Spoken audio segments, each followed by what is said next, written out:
Everyone, তো আজকে finally দাদার বিয়ের রাতের ব্লগটা তোমাদের সাথে শেয়ার করব। তো এখানে আমার দেখতে পাচ্ছ মেকআপ সব ডান হয়ে গেছে, এবার জাস্ট খালি হেয়ার স্টাইলটা করবো। আর বলো না, এমন একটা হেয়ার স্টাইল চুজ করেছি যে একা করতে গিয়ে পুরো দম বেরিয়ে গেছে। কিন্তু গাইস, ফাইনাল লুকটা দেখার পর মনে হলো আমার কষ্টটা একদমই বিফলে যায়নি, ওয়ার্থ ইট ছিল।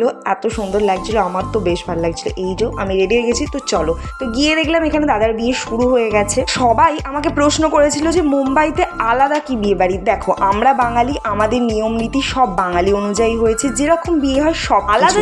সেটা হচ্ছে বিয়ে আর রিসেপশন একসাথে। সেটা তোমাদের বলি, আসলে বিয়ে হয়ে যাওয়ার পর দাদা বৌদি চেঞ্জ করে মানে রিসেপশন লুকটা করে, তারপর এখানে দেখতে পাচ্ছ গ্র্যান্ড এন্ট্রি হয়, তারপর কেক কাটিং হয় এবং অনেক ফটো তোলা হয়। তো রিসেপশন আর বিয়ের পার্টিটা একসাথেই হয়। তো এইটাই হচ্ছে তফাৎ। এই যে এখানে আমি, তারপর অনেক রাত হয়ে গেছিলো, রাত্রি সবাই মিলে মানে সব পরিবারে মিলে একসাথে আমরা খেতে বসেছিলাম। সব কিছু শেয়ার করছি, মেনু তো শেয়ার করবো, সেটা আছে নেক্সট ব্লগে।